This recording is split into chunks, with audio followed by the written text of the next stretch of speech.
You're listening to the Packernet Podcast Network. You've heard us talk a lot about FanDuel, America's #1 sportsbook. Well, we have something a little different for you. Now through September 22nd, all FanDuel customers can bet $5 and get a 3-week free trial of NFL Sunday Ticket from YouTube and YouTube TV. Then, with a YouTube TV base plan, you'll be able to watch every regular season Sunday afternoon out-of-market game. All you need is a Google account and a current form of payment, and you can cancel anytime. Just visit FanDuel.com/sportsfan to download America's #1 sportsbook. Must be 21 plus and present in Arizona, Colorado, Connecticut, Iowa, Illinois, Indiana, Kansas, Kentucky, Louisiana, permitted parishes only, Massachusetts, Maryland, Michigan, New Jersey, New York, Ohio, Pennsylvania, Tennessee, Virginia, West Virginia, or Wyoming. FanDuel is offering online sports wagering in Kansas under an agreement with Kansas Star Casino, LLC. First online real money wager only. $10 first deposit required. Bonus issued as non-withdrawable bonus bets that expire 7 days after receipt. Restrictions apply. See terms at sportsbook.fanduel.com. Gambling problem? Call 1-800-GAMBLER or visit fanduel.com/RG in Colorado, Iowa, Michigan, New Jersey, Ohio, Pennsylvania, Illinois, Kentucky, Tennessee, and Virginia. Call 1-800-NEXT-STEP or text NEXT-STEP to 53342 in Arizona, 1-888-789-7777, or visit ccpg.org/chat in Connecticut, 1-800-9-WITH-IT in Indiana, 1-800-522-4700, or visit ksgamblinghelp.com in Kansas, 1-877-770-STOP in Louisiana. Visit mdgamblinghelp.org in Maryland. Visit 1-800-GAMBLER.net in West Virginia or call 1-800-522-4700 in Wyoming. Hope is here. Visit gamblinghelplinema.org or call 800-327-5050 for 24/7 support in Massachusetts or call 1-877-8-HOPE-NY or text HOPE-NY in New York or visit oasas.ny.gov/gambling. Standard text messaging rates apply. Sports betting is void in Georgia, Hawaii, Utah, and other states where prohibited. It's better over here. AT&T customers, switching to T-Mobile has never been easier. We'll pay off your existing phone and give you a new one free, all on America's largest 5G network. Visit T-Mobile.com/carrier freedom to switch today. Pay off up to $650 via virtual prepaid MasterCard in 15 days. Free phone up to $830 via 24 monthly bill credits plus tax. Qualifying port-in, trade-in service on Go 5G Next and credit required. Contact us before canceling entire account to continue bill credits or credit stop and balance and required finance agreement is due. All right, Amelia, let's keep on keeping on here with the defensive talk. There's plenty to talk about in that regard. That's what I'm talking. The loop gets you, man. The loop will get you. Let's go back to Coach Hafley, and we were kind of talking about the pass rush there. And I just tweeted out Green Bay Packers defense coordinator Jeff Hafley talks about their strategy for rushing Eagles quarterback Jalen Hurts in Week 1. Again, we've seen a little bit of this last year when Danny DeVito, as I like to refer to him as, the Giants quarterback last year, ran all over the Packers. It happened because we were so aggressive rushing upfield. Mm-hmm. And many people were like, how are you going to let, Tommy DeVito run all over you like that and everything? Listen, guys, they seen something in the scouting report. Like these edges are really getting upfield wide. Let's just prepare to step up in the pocket. And if they are playing match coverage, let's scramble. Well, Coach Hafley, this is something you could tell that Matt LaFleur has put an emphasis on. But here was him talking about how they approach trying to stop Jalen Hurts, a dual threat quarterback there with the pass rush. Yeah, you still have – I get that Jalen, his legs are dangerous and you got to keep him contained, but don't you still have to get pressure on him? And do you just – No, you don't need to get pressure on him. Be given up from a certain way? How do you do that? Well, we did. I mean, there's times if you watched, Keyshawn had a free run on one pressure where we hit him as he's throwing the ball. By the way, nickel blitz, it's alive and well with Keyshawn. He was this close to getting that sack, and who knows, could have been strip sack. And I was going to say that's what he was talking about. Sack fumbles, man. We had an opportunity, even on Rashawn's, when you got that clean run, boom, punch it. No doubt. And I was hoping we'd be off the field there. We also sent some other pressures on third down and in passing situations. So they were really calculated. If you're going to rush with 4, you only have 4 guys and you have all those rush lanes, more than 4, where a quarterback can escape. So you got to be really dialed in. Your rush lane's got to be sharp. You got to push the middle. You can't rush past the level of the quarterback or else he's going to step up, which you guys have seen guys fly by all the time and the quarterback get out, especially in certain areas of the field.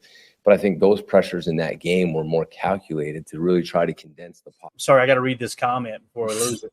Dennis Shook says Emilio is this close to getting this sack. All right, anyway. Carry on. Pocket and push him up the middle, which we were trying to get pressure. It just wasn't your maybe you guys saw in camp where it's just going 100 miles an hour, getting upfield and ripping and running, because that guy's going to step up and make you pay. So there were times we took shots, and there were times we were calculated. When you're playing a guy who's capable of doing that stuff, you gotta stick and move a little bit there. I love that he threw that in there, Emilio. Hey, listen, you guys are used to watching us in camp where we're just going 100 mile an hour, and that's not the reality of every Sunday rushing the quarterback, right? Right. Well, that's I think it was Lombardi talking about it. For even, think about Bills Cardinals with Kyler Murray. He's shorter quarterback but mobile, so the edges have to run, get upfield enough to hold contain, but not up far enough that they create a rush lane between the tackle and the guard. And then at the same time, we need those front two tackles to get a push to close that pocket in. I mean, like you always talk about, we need to move that well and shrink it down. I mean, we need to turn that thing into like a puddle. That's what we need to hold this quarterback in. And you saw with chicken cutlets, man. You could have drove a truck through there. It was just like a delayed quarterback draw. Just everybody run a streak to pull the defense away, and I'm just gonna find my way through the rush lanes. Yeah, definitely, man. No doubt. All right, so let's shift a little focus here. Let me make sure we don't have any other screen grabs I wanted to hit on. Nope, we're good on defense. So this was Coach Hafley, and he was asked about Anthony Richardson. Guys, it's a very, very similar quarterback this week, just way less proven. Jalen Hurts is one of the best quarterbacks in the league. That's why going into that week, I didn't understand people. Oh, no, this is in the bag. And it's like, boys, Jalen Hurts was an MVP candidate the year before last. He took his team to the Super Bowl. He's one of the more accurate quarterbacks in the league, believe it or not, and that's kind of a big misconception. He's dual threat. They can run that six-back offense, that RPR look. Like, that's not an easy game. Now, I'm not saying that Anthony Richardson is a horrible quarterback. He's built very similar to Jalen Hurts, a much bigger arm. I think he's bigger in stature, if I remember correctly, definitely more muscle mass. And he's a threat to run the ball and throw it as well. Now, his big issue is not being able to layer the ball as well as Jalen Hurts has crafted his game to be able to do. But here's Coach Haff talking about Anthony Richardson and game planning for him this week as the Colts come into Lambeau. Jeff, does Anthony Richardson pose kind of the same challenge as Hurts, and then you have to be careful how you rush him to make sure he doesn't do too much with his feet? Yeah, talented player, fast. He's big, he's strong. You're going to have the threat of him running the ball on first and second down, so you have to be aware of that. And then he can throw the ball as far as any quarterback I've ever seen in my life. So you got to make sure this isn't a guy who just is a running quarterback. I mean, you saw what he did on those 9 completions last week. It brought him back in the game and almost won him the game. I mean, he's got some serious arm talent. Hasn't played in very many games, right? So he's just going to get better and better with his touch and his accuracy. And I'm sure his timing and rhythm with the wideouts that he's playing with. But he's a talented guy. He's a really good football player. I feel like our analysis early on, Emilio, we're pretty spot on with what he said there, right? Big arm, one of the strongest he's ever seen. But the way Hafley's, you've heard us say he struggles with touch. He struggles with those intermediate passes, right? The way Hafley said the same exact thing was he's only going to get better at that stuff. Yeah, right. Right. And so what do you think about what he said there with Anthony Richardson and obviously our early scouting report on him? It seems to be kind of on par with what he's saying, right? Yeah, he's like you said, the experience is where he's lacking. Nothing you can do about that besides just getting reps, right? So I'm excited about what Hafley can do in a game plan because he doesn't have to change it too much. But there's such a jump from week 1 to week 2. Like they were able to fully tackle. They were going full speed. They ran 75 plays. Their conditioning got better. What's going to be the speed of this defense? We saw how they were aggressive. What's going to be the tempo of it? Are they going to dictate it? I'm excited to get another game of Hafley. It's going to be another running quarterback, but what's going to be his coverage tendencies that we're going to get moving forward? And how often are we in nickel? We talked about 20, maybe 80% of the time, 70, 80% of the time. How often is that going to be? Or do we find a new dime package with Evan Williams and 4 safeties on the field? Who knows? Tua just hits his receiver right in the chest, bounces into a Buffalo Bills defender's arm, so they get an early interception there. Still 0-0, only 12-16 left in the first quarter. Kind of a fluky play there on Tua. I know think I sound like a Tua apologist, but I'm telling you, it hit the dude right between the 8 and the 8, I believe was the number here. Let me give you a little play-by-play here. It looks like a little 3-by-1 set. Get the T-flex or the tight end flex, little spot play. Oh, my God. Hit him right. That was rough. That was a dot. But I did see some pistol. I mean, do you think Matt's going to dive into a little bit more pistol after seeing it? Because we didn't see any on Friday, did we? Right, because but San Francisco ran some too, though. Kyle ran a couple. I know Miami's running some. No, it's out there. I'm wondering, what does Philly do that would prevent you or deter you from running pistol? I can't from wanting to run it, right? Right. So maybe Matt's just not confident in it enough. Maybe he needed to see it a couple more times. But I feel like we probably won't do it for Malik. But even when Jordan Love's come back, saving his knee and stuff like that, I definitely think that's an option because you got to be able to consider the running back both ways. Yeah, definitely. Let's go to the chat real quick. 2-0 for this says the game looked much worse than it actually was because of little mistakes. Clean those up, and this defense will be lethal. I agree with that, man. And again, the defense, in my opinion, is the reason we lost the game. I've been very vocal about that, but I don't come away from this game going, oh, this defense is a mess, right? It's a couple of huge explosive plays that should never have happened, right? Especially seeing it was your best defender. If that is a fluke, that's a totally different ballgame there.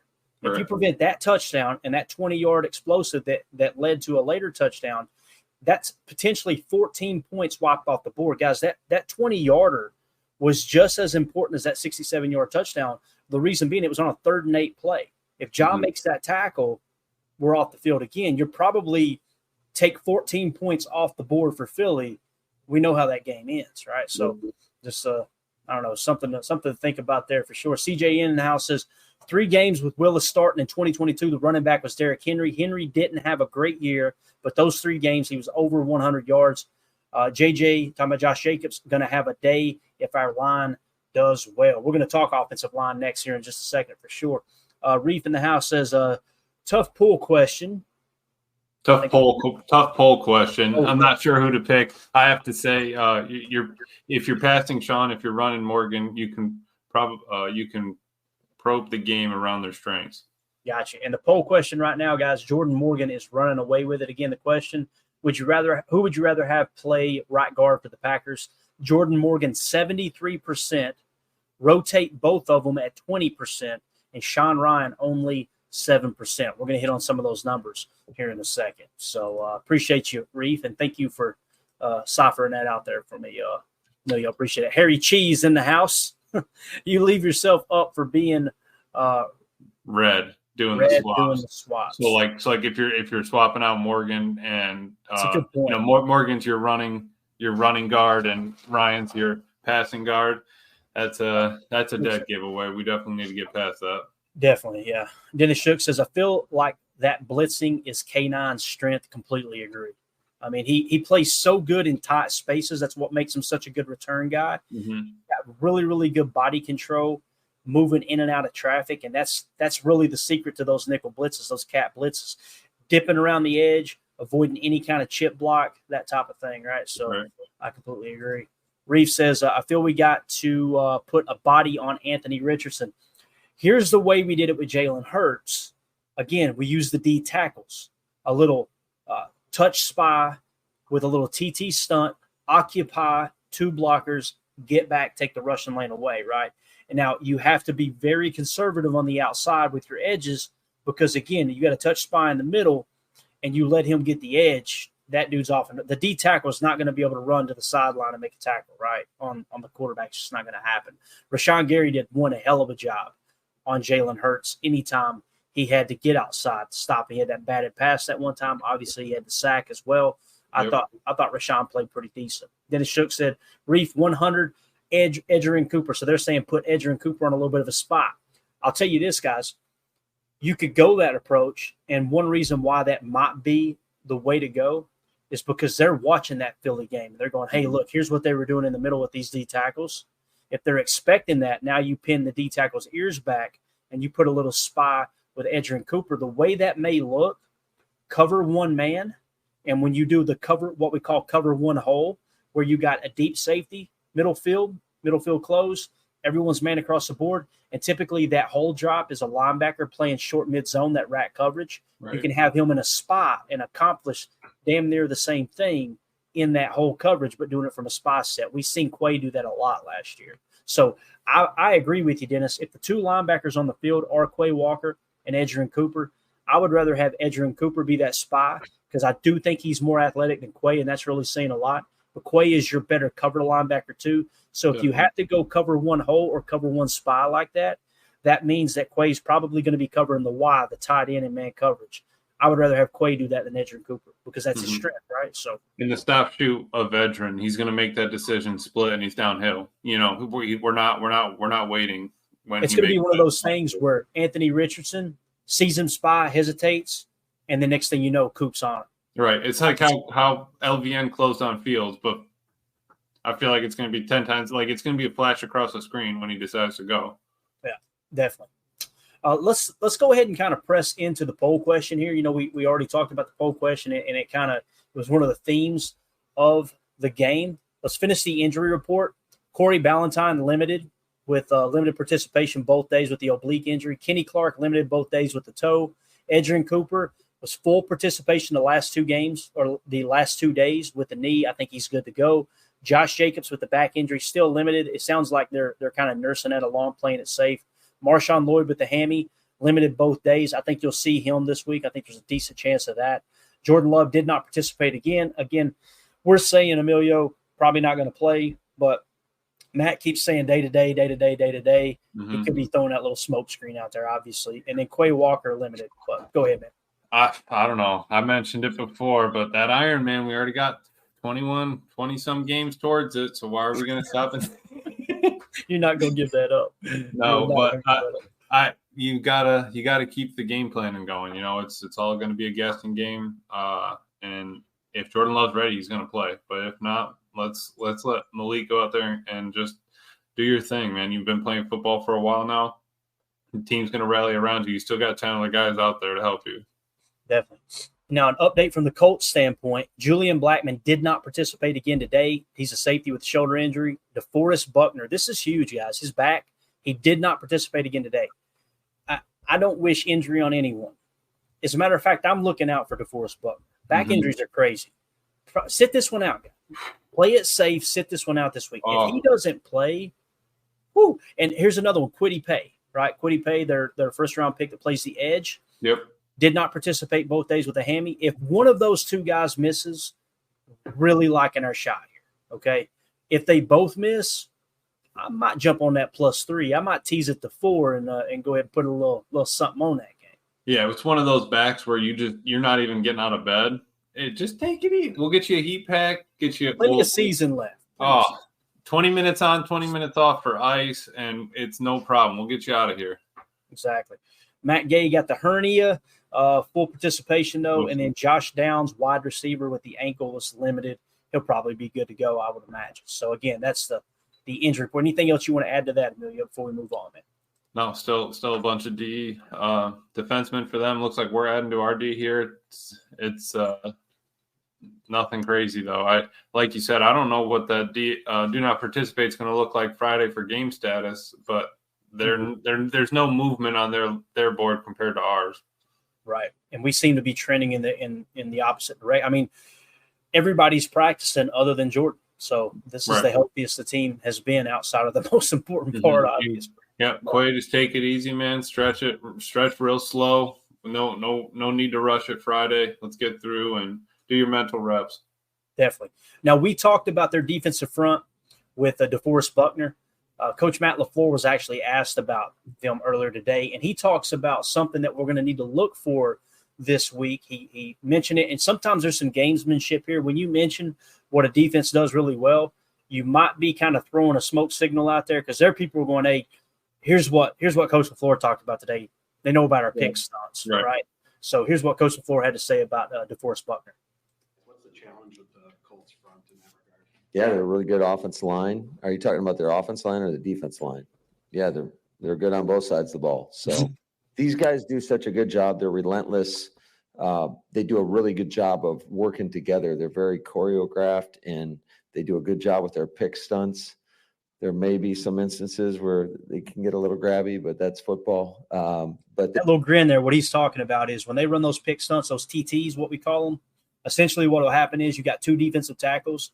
One will break inside and try to occupy a double team, and they will use their hands and grab. They'll kind of grab a little, and the other guy will loop around. What's that? It's what Kenny got called for, holding. Yes, exactly. Defensive line, yeah, holding. Yep. And again, we were doing it with a touch spy effect.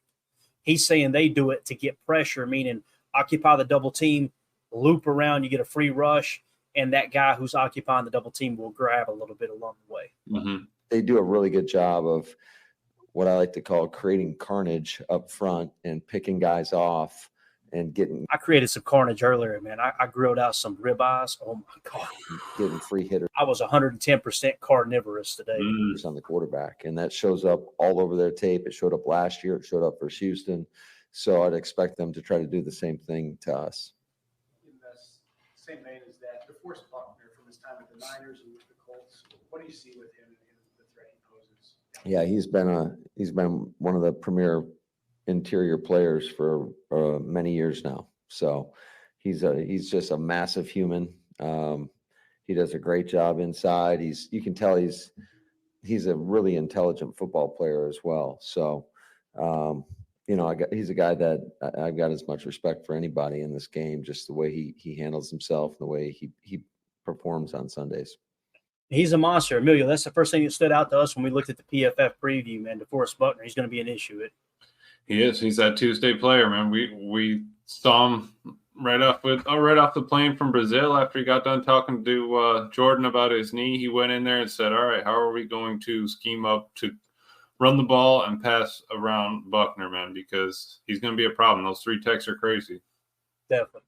So, again, we put the poll question out there right now. Jordan Morgan's running away with it. That's who you guys want to see at the right guard spot. Matt Schneidman tweeted out, Adam Stenovich ideally wants to play one right guard instead of doing the Jordan Morgan, Sean Ryan rotation, but he needs one to separate from the other, and that hasn't happened yet. So what I did was I pulled the SIS data. Granted, it's only one game, and let's look at the blown block percentage, okay, amongst right guards.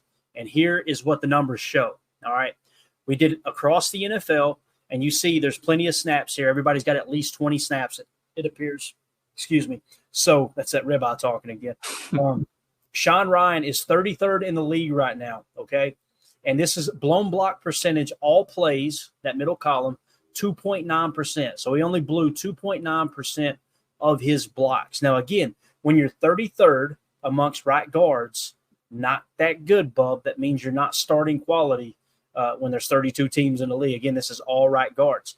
Below him in the 37 spot at 4.3% was Jordan Morgan.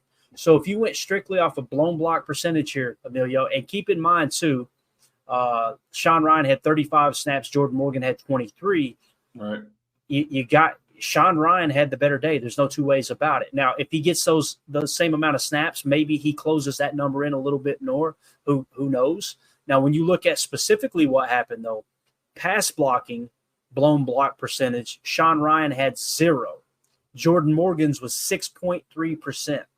When you go to run blocking, blown block percentage, Sean Ryan's jumped to 7.1%, okay? Yep. And Jordan Morgan's was 0. So what's that tell you? Again, it's just one game. It's 23 snaps versus 35 snaps.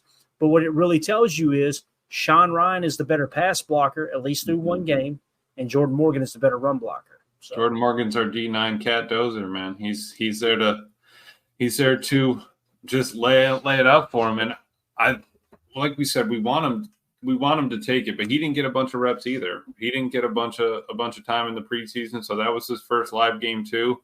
I think that there's going to be a big jump. Like Hafley was saying in his presser, he wants, from preseason to that game, they played better. From that game to these two practices, they performed better than that previous game. This game coming up, he said, I want them to be better those next Tuesday, Thursdays coming up than the game we just played in. So I think that separation is going to come quickly. I think it's going to happen, before the first quarter of the season. I just don't know if it's going to be this game yet. Now that, we're still kind of thinking about it, but I'm not mad at the numbers where they're at right now. Yeah, Greg Rice says put Morgan in and run the ball. There you go. Hey, this might be the game where he gets more snaps because we're talking about probably going to run heavy, right? So that does make a little bit of sense. Now, I don't like the idea of putting him in on run plays and the other guy in on pass plays because, like y'all said, you might as well just look down at the batter and go, "I'm throwing a fastball." Yep. That's not the look you're wanting there for sure. And the reason we picked right guard, we also picked center and left tackle, is because early on, here's what we've learned about the offensive line game. And this is no secret. You guys are way smarter at this than me. Right tackle is locked up. Zach Tom is one of the best right tackles in the game, period, case closed. Mm-hmm. Left guard, Elton Jenkins, I would say he's one of the best in the game. Would you, Emilio, at left guard? I would definitely say that. So those are your two strengths on the offensive line. So the big question marks are right guard and this makeshift rotation that we got here. Next would be center, right? And again, not particularly in that order. I think center is more important than right guard, but they're all important. Actually, left tackle is the most important. We'll talk about it too. Let's move on to center, though, since we were specifically talking about game planning for DeForest Buckner, okay? And again, Kwity Paye, if he lines up over right tackle, I'm not concerned about him one bit. Zach Tom will eat his lunch and take care of it. If he lines up over the left tackle, I'm okay on passing downs because Rasheed Walker's a good pass blocker. We'll talk about that here in a second. The big concern is the middle and those stunts that they run, right? Those pick plays that Matt LaFleur was talking about with DeForest Buckner. So at center, Josh Myers, same thing, blown block percentage. This is just centers across the league. Josh Myers is 23rd in the league. So at least he's not dead last like Ryan, right? That's true. So it's definitely not the weakest spot through 1 week. But his blown block percentage is 1.8%, okay, overall, like all plays included. I think in pass blocking, it was 0%. So he was no blown blocks in pass blocking. And then in run blocking, it's 4.8%. So once again, Josh Myers showing his strength is pass blocking, but that doesn't mean he's a good pass blocker, right? Again, he did everything correct in pass blocking against the Eagles, according to SIS, with no blown blocks whatsoever. Yeah, and you can't, like we said, it's only one game. You can't take it to heart. Creed Humphrey's there at 30th, so it's not. That's a great point. It's we got time to come back from it, and it's not like there's a huge separation. I mean, we're going from 0 to maximum of a 3.9%. So there's not a lot of fluctuation, not a lot of room for error. We just need. I'm happy. And what was the first one? He had 0 for pass. You said, right? That's correct. Yes. And he slipped and cramped up on that last play for Jordan. And if he didn't, we would have held Jalen Carter off of him long enough that I think Jordan would have spun around. But if he didn't slip, I'm surprised he didn't get a ding there. So I'm happy with Myers' performance. We just need to tighten up some things, footwork. But again, we got a new quarterback if Malik's playing this week too. So they said he cramped up and literally just fell. Yeah, I was like, what happened? Dude locked up. Yeah, I've been there, man. It sucks. Like a board. Sucks. We need some linemen. How about these hands? Greg Rice in the chat says, I wonder if Monk is better at run blocking than Myers. That's a great question, man. It really is. I don't think Myers' job is going to be in jeopardy this year. No. However, I do think they're not going to pay him starting center money to come back. It's just not going to happen. So, right. Well, my thing is, especially if Malik's playing, who's making the calls? It's got to be Myers making the line calls. It has to be. I don't think – maybe Malik can make them, but I don't think that it's going to happen like that. So he's got to step up, or it's got to be Elton, and Elton's telling Myers to tell, Sean Ryan or Jordan Morgan. Yeah, definitely. And let's see here in the chat. Fred McFarley says, I think Monk is a dude. Omer says Monk is the future. Myers ain't. Keep in mind, too, I think it was Mark Tauscher that said it early in camp that within the building, or maybe it was Wildy, within the building, they think they have their center of the future already in-house, and it's not Josh Myers. Okay, so who is that? Is it Elton? I don't think it's Zach Tom. They ain't going to move that dude off tackle. He's a stud. Right. It's either Elton or Jacob Monk, right? It's got to be. So it's one of those two. My guess is probably Elton, but who knows? We'll find out. And who knows, man, the draft board may fall a different way, Emilio, and they end up drafting a center of the future, right? That's so true. because we talked about it earlier, but we have three pretty deep. We're pretty deep at the corner room, but we were so worried about corners this offseason. I mean, all we talked about was Kool-Aid and him kicking the wall down, or we had everybody else, Cooper, Ennis Rakestraw, let's get Quinyon Mitchell, and nothing happened. We have your options are 3 safeties to pick from. So I'm cool with it because I think Hafley can put something together with him on the field. Yeah. All right, so let's move on to left tackle. Again, we think right tackle, left guard sewed up just fine.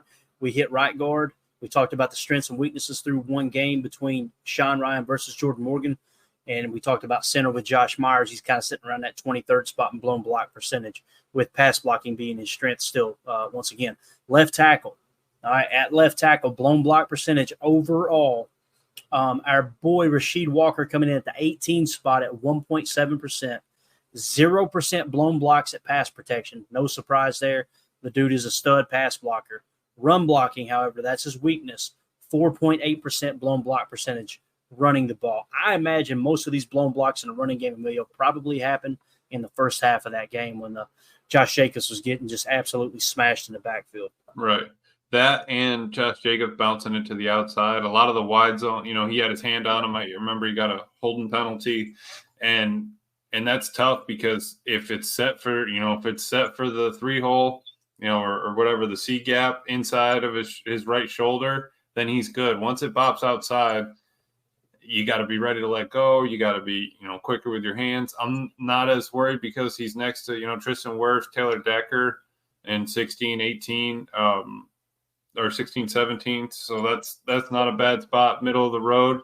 And we got to use him to our strength. If we're running the ball, maybe we shift the tight end over there to give him a help. Maybe it's, we don't leave him on an island in a run game. That's fine. Yeah, definitely. So again, Rasheed Walker, 7th round pick, right there in the middle of the pack amongst left tackles. He's doing the most important part, pass blocking. I'm okay with him right now. Like that's not like an immediate worry for me at all. To me, it's more along the lines of center and right guard. I think you've got Jordan Morgan, who, I kind of feel like it's kind of a push. Each of them are better at one thing than the other. Get Jordan Morgan out there and get those reps in. You got to.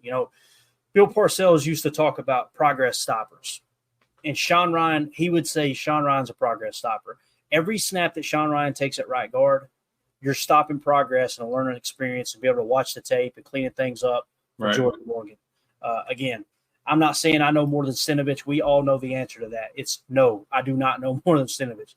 But Bill Parcells, hands down, will be calling that a progress stopper, no doubt about it. So, Well, because we talked about it, I would be fine with throwing Morgan out there and having a problem there. I would be fine with having, if you have to give up a sack through him because he had to learn something, fine. But why would we not put him out there when we're totally fine with running other rookies out there to let them learn, Definitely. All right, we're getting ready to wrap this thing up, guys. We're going to end it with some questions from the Patreon crew over there. Appreciate all of you guys supporting the show at Patreon. If you're interested in joining that group, we got awesome forums set up where you can just get in there and chat with other Patreon members. Just scan the QR code in the upper right. That'll send you to patreon.com/Packer Fan Total Access, or you can just go to patreon.com and search for Packer Fan Total Access Live. Appreciate y'all supporting us in there. Here are the questions for the show. Dave Colvin says, "What up, Posse? From last week's game to this week's game, what are you watching for? Does Jacobs continue his running he ended with? Does Cooper get more snaps? Does Ja get a gut check from last week? Does the D grow stronger together? Does Narveson miss a kick this week?" We haven't talked about Narveson at all, man. It's kind of breath of fresh air. All right, kicker talk. Let's fire it up. Does the D grow stronger together? Does Narveson miss the kick? I'm leaving Willis and the passing game out of this because it's too much of an unknown. So if I were to pick one or two of those there, I think Cooper does get more snaps. That's my big thing, Emilio. I think he's going to get more snaps. What sticks out to you there with some of those questions from Dave? Yeah, I think Jacobs is going to continue to run well. I like what you said there. I think Cooper is 100. I think Cooper is going to be 20, 25 snaps. I mean, he might be out there for maybe half the defense. So, and I don't know if Ja makes up for it, but I think it's a perfect opportunity for him to not have to go against a AJ Brown, physical, Right. 6'3" receiver, and maybe he just it's one of those FCS games, right? It's not that opponent, but you get you're playing the dude across from you, not the helmet that's on him, right? Or not their emblem or whatever. So I think he can turn it around. But yeah, and like Alec Pierce, when you look at the PFF preview, you go, man, Alec Pierce is a stud. Emilio done a great job pulling up the pass chart. Right. It was basically 3 plays, right? And one of them was a tutter. So it's like, I'm not as concerned about him as AJ Brown. Not that you should sleep on Alec Pierce. I think he's got all the potential in the world. Right. But you're right, man. We got to – that's not AJ Brown out there. Not yet anyway. So hopefully he doesn't become that this week. Randy Cleaver's in the chat here on our Patreon group says, do you think we can generate enough of a pass game with Willis to open up the run game? Not going to be able to run the ball with a stacked box with our run blocking. Now, what did Christian Watson say about Dobbs today? He had like 400 yards receiving because he kept throwing bombs. They're probably preparing for a loaded box, Emilio. Maybe LaFleur got Willis in here and said, you know what? There's no reason why we can't take some shots. That could be the case. Yeah. Well, on the GM Shuffle, Lombardi was talking about how he goes, if I was the Colts, I would literally bring out goal line defense and say, Malik, you need to throw the ball. He said, I don't care. I don't care who the wide receivers are. I am stopping that run so that he has to throw the ball. Because he was basically saying, he goes, I don't know who's scouting over there at the Packers or how he said it, but so I don't see what they saw in Malik, man. It's not there on tape. It's not this, it's not that. And I think that he's progressed. I think that he's grown. I think that we're going to be able to generate enough of a pass game because we saw that Josh Jacobs he was behind the line of scrimmage, I think, for the most amount of time last week. And he still ended up with that kind of with that kind of an average running the ball. So I'm not terribly afraid of him in the backfield. I'd be worried about, a stack box coming downhill. That's where Malik has to be able to pull one of those RPOs or, Exactly. quick audible, quick slant, and let's move it down the field. Yeah. Sandy Lane Packer in the Patreon group said Willis will open up the run by himself, but I think Matt LaFleur will have sorted his footwork, so don't be surprised to see the skin flying through the air, lads. I love that lingo right there. Let's go from across the pond, my man. Cheesehead Murph in the house says, I don't know much about Willis. Is he similar to Richardson, accurate, deep passing, or short to intermediate passer? We really don't know, Murph, because we haven't seen a whole lot of him. The big thing with him was he was a big play machine in college, no doubt about it. Very, very mobile, very quick, big arm. That doesn't mean he's got good deep arm accuracy, but he's definitely got a big arm. He can layer it, but he's not perfect at it, right? He's Anthony, we would say probably can't layer it as much as Malik can definitely, get it over the backer type thing. Definitely. Murph also went on to say, has anyone noticed Rashawn Gary looks more disciplined on the end, containment, etc.?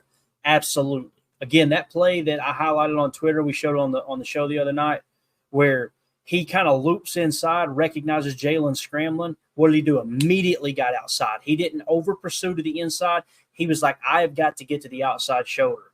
And then on his way to the outside shoulder, ended up getting contact on Jalen Hurts, caught him, ran him down where Jalen Hurts had to throw it away. On another play, he was able to keep contained, occupy the Y leak. He recognized, first of all, reading recognition, that Y's leaking. Let's disrupt that within 5 yards, just a touch. Now let's get to the quarterback, bats the ball down. I think you're spot on there, Murph. I think Gary is playing with a little more discipline this year. And getting back to his full form after, it's not that first year back. You get back from the ACL. It's the second year where you really get to pop and come back at full strength, ready to go. Not even thinking about it, I don't think. Definitely. Murph went on to ask, do we think the Colts wanting to go deep, will be in the ball hawk? We know him to be Evan Williams. Get some snaps. That's what they were talking about right earlier today, Emilio. Coach Hafley talked about that. So, got to get him on the field. He said basically said you're going to see him on the field. That's just how much of a capacity. Yeah. He also went on to say, do you see Clifford coming in if Willis is struggling? Man, that's a great question. I haven't even thought about that, Emilio. What if Willis comes out and he just has a stinker of a first quarter? Do you think they go to Clifford? I want to say no. That just doesn't seem like Matt, does it? I would say he'd give him at least till halftime. I think that, but I would be proud of Matt if he did. Yeah, I was going to say, I think I'd be proud of Matt because he bit the bullet, made a decision. You know, you got to make a decision real time. If it's really not working, if we're down 20 points, 20-0, whatever. All right, we need a change. We need a spark. Let's see if Big Red Dog can do it. And I wouldn't be opposed to it. Yeah. Murph said, what do you think the quarterback stat line will be? He said 12 for 18, 186 yards, 2 touchdowns, 2 interceptions, 62 rushing yards with 1 rushing touchdown. I don't like those 2 picks, boys. If you throw 2 interceptions in this game and you don't win the turnover differential, it's going to be a long, long road to winning that ball game. Last week was definitely a weird one where you won the turnover differential, you still lost the game. And again, that's where the explosives come in, man. I have to double check the middle 8. I don't remember what it was, but with the turnover differential in the middle 8, I wondered how we did there. I forgot to look it up. I did too, man. I was just so excited to have football back, man. There you go. And Jake Gotchi just made a fantasy question. I just told him, hey, let's throw that in the fantasy chat. I'm trying to – here's the goal for everybody listening on the pod and that's in the Patreon group.